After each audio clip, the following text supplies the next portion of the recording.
नमस्कार दोस्तों, मेरा नाम है अंकित और आप देख रहे हैं जय महाकाल चैनल। इस वीडियो को अंत तक देखिए ताकि आपसे कोई जानकारी मिस ना हो। उस वीडियो को लाइक भी कीजिए। भारत पिछले कुछ टाइम से रेयर अर्थ मिनरल्स के क्राइसिस से गुजर रहा है। चाइना ने एक ही दम इन्हीं रेयर अर्थ मिनरल्स की एक्सपोर्ट को बंद कर दिया, जिससे भारत की टेक्नोलॉजिकल डिवाइसेस और डिफेंस सेक्टर के ऊपर काफी इफेक्ट आया। ना ही केवल भारत, अमेरिका, ऑस्ट्रेलिया और दुनिया चाइना के ऊपर डिपेंडेंट है इन्हीं रेयर अर्थ मिनरल्स को लेके। चाइना 90% रिफाइनिंग और माइनिंग करता है रेयर अर्थ मिनरल्स की। चाइना ने ऐसी रोक लगाई है इन रेयर अर्थ मिनरल्स के ऊपर जैसे अमेरिका ने एक टाइम पर रशिया के ऊपर डॉलर की वेपनाइजेशन की थी। लंबे समय से हमारे जियोलॉजिस्ट ये कह रहे हैं राजस्थान के अंदर रेयर अर्थ मिनरल्स का बहुत बड़ा भंडार है। फर्क है एक्सप्लोर करने का। जिस दिन एक्सप्लोरेशन शुरू होगी भारत उस दिन आत्मनिर्भर बन जाएगा रेयर अर्थ मिनरल्स के अंदर। और आत्मनिर्भर बनना रेयर अर्थ मिनरल्स के अंदर बहुत इंपॉर्टेंट है, क्योंकि ये नेशनल सिक्योरिटी और डिफेंस सेक्टर, टेक्नोलॉजिकल डिवाइसेस में बहुत काम आता है। अब नेशनल सिक्योरिटी और डिफेंस से बड़ी कोई चीज नहीं है। रडार सिस्टम में, मिसाइल गाइडर सिस्टम में, jet engines, night devices, DRDO अन्य डिवाइसेस जो बनाता है उसमें रेयर अर्थ मिनरल्स काम आते हैं।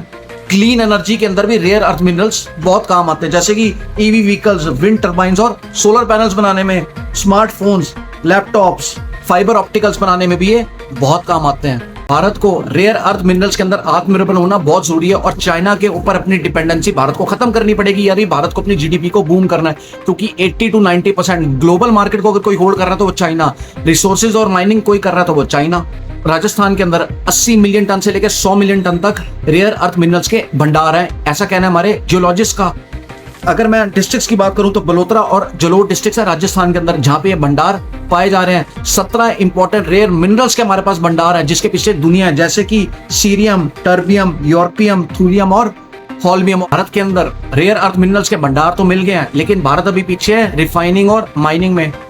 एनजीओस कुछ दिनों में शोर डाल देंगे, क्योंकि जब माइनिंग होती है ना इन्हीं रेयर अर्थ मिनरल्स की तो पोल्यूशन बड़ा होता है। तो एनजीओस कहेंगी कि तो इसको बंद करो, इससे तो एनवायरमेंट इफेक्ट हो रहा है। अमेरिका में भी एक क्लेश हुआ था, ब्लूमबर्ग की खबर है 2022 की, जब वहां पे माइनिंग शुरू हुई थी तो वहां पे एक्टिविस्ट ने प्रोटेस्ट शुरू कर दिया था। ये तो बाद में पता चला था कि चाइना के वो पेड एजेंट्स हैं जो प्रोटेस्ट कर रहे हैं अमेरिका और कनाडा के अंदर, और वो चाह रहे थे कि ये रेयर अर्थ मिनरल्स की माइनिंग ना हो, क्योंकि चाइना चाहता ही नहीं कि बाकी कंट्रीज की डिपेंडेंसी उसके ऊपर से खत्म हो।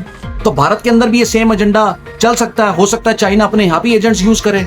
अभी भारत को कम से कम 5 से 10 साल लगेंगे इसको एक्सप्लोर करने में और इसको निकालने में, क्योंकि भारत को अभी बड़ा काम करना है रिफाइनिंग और माइनिंग के अंदर। हो सकता है भारत दूसरी कंट्री से इंपोर्ट करे, जैसे कि अमेरिका, ग्रीनलैंड और ताइवान। चाइना ना एक एजेंडा चलाने की कोशिश कर रहा है। चाइना ये कह रहा है कि बाकी जो कंट्रीज है ना वो रेयर अर्थ मिनरल्स मेरी कंट्री से चोरी करना चाहते हैं। चाइना ने अपने रेयर अर्थ मिनरल्स को तो सिक्योर कर लिया, अब इनसे कोई पूछे भला भैया चाइना में घुस के रेयर अर्थ मिनरल्स कौन चोरी कर लेगा? ऐसा हो सकता है?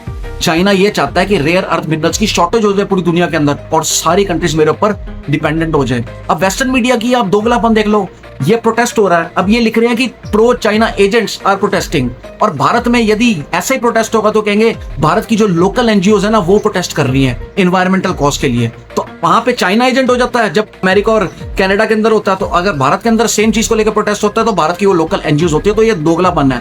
बाकी भारत को जल्द से जल्द राजस्थान के अंदर इन रेयर अर्थ मिनरल्स की एक्सप्लोरेशन की इजाजत देनी चाहिए। इस फिस्कल ईयर के एंड तक अनलॉक कर देना चाहिए, ताकि जल्द से जल्द भारत की इकोनॉमी बूम हो और भारत जो लैग कर रहा है ना डिफेंस सेक्टर में और टेक्नोलॉजिकल डिवाइसेस में, वहां पे भारत की पूर्ति हो सके। बाकी दोस्तों आपका क्या कहना है इस वीडियो के बारे में मुझे कमेंट सेक्शन में लिख के बताइए, और यदि आपको भारतीयों ने वगैरह तो कमेंट सेक्शन में जय हिंद।